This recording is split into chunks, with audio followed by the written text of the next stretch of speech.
This next video is why I would never ban guns in this country, even if it meant criminals wouldn't have them either. They should be very careful because bad things can happen. Robbers storm a consignment shop in Pleasant Hill, and they get more than they bargained for because a worker was armed and ready to act. Yeah, these guys probably didn't expect to stare down the barrel of a gun after they invaded this consignment shop. They were back outside in less than 30 seconds. I show them my gun and I told them to stop it. I have a gun. This is the moment a group of would-be robbers came face to face with 73-year-old Albert Marcoux's .38 caliber revolver. They ran because they saw my gun and I was, serious about it. They panicked and they ran out. It happened Monday afternoon at Estates Consignments on Contra Costa Boulevard in Pleasant Hill, which sells jewelry, rings, and watches. Surveillance video shows this woman walking through the store. Marcoux says she was a scout, scoping out all the security cameras while on the phone with the young men. Here you see the woman walking out and stalling, trying to keep the security guard from shutting the door to let her friends in. But they force the door open and bum rush their way inside. One guy's carrying a sledgehammer.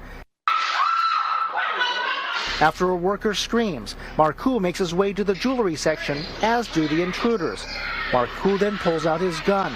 The group scatters out of the shop and climb into two Infiniti Q50s, one white, the other black. But almost immediately, a Pleasant Hill police cruiser pulls up right behind them. I've learned that's because the white Infiniti is stolen and triggered a license plate reader alert.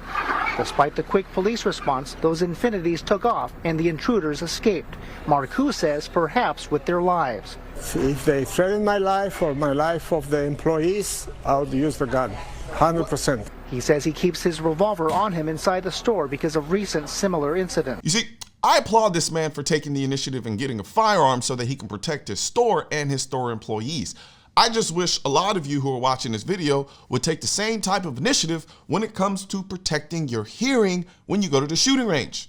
Now, because I truly care about the health of your hearing, I'm gonna make protecting your hearing a little cheaper this holiday season. Right now on my online store at shop.mrcolionnoir.com, you'll get 20% off of my favorite over-the-ear hearing protection, the AKT1s, when you use the code EARPRO. And to make sure you stay warm and dapper this winter, you'll get 15% off of all of my hoodies, t-shirts, hats, and drinkware when you use the code NEEDMONEYGUN. I'll leave a link in the description section of this video that you can click after you watch the rest of this video. Now, why does this video serve as an example as to why I would never get rid of all the guns, even if it meant the criminals wouldn't have them either? One word: equalizer. In the hands of a citizen, a gun is an equalizer. In a world with no guns, the citizen is still just a victim. Criminals don't need guns to effectively commit crime. They just need a disparity of force. That can mean them using a knife, a bat, or in this case, multiple dudes and a sledgehammer. And if the citizen doesn't have a gun, there would be nothing the citizen can do to stop them from killing, stealing, maiming, or robbing.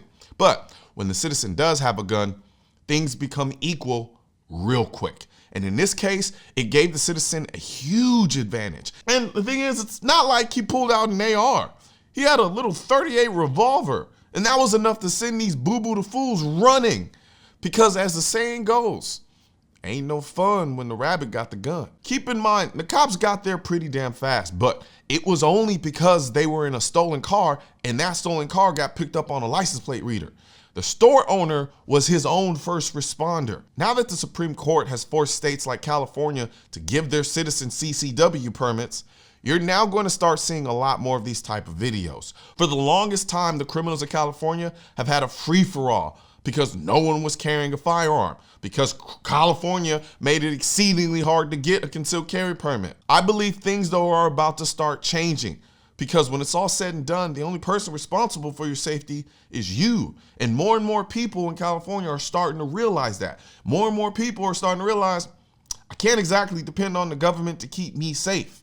However, unfortunately, you're also responsible for dealing with the potential aftermath of a self-defense shooting. And that aftermath ain't always pretty, especially when it comes to the legal side. There are more than enough examples of people defending themselves only to be attacked again by the legal system. That's why anyone who has a gun for protection should always have some type of legal and financial protection for the potential aftermath, like the type of self-defense insurance protection that comes with the USCCA membership.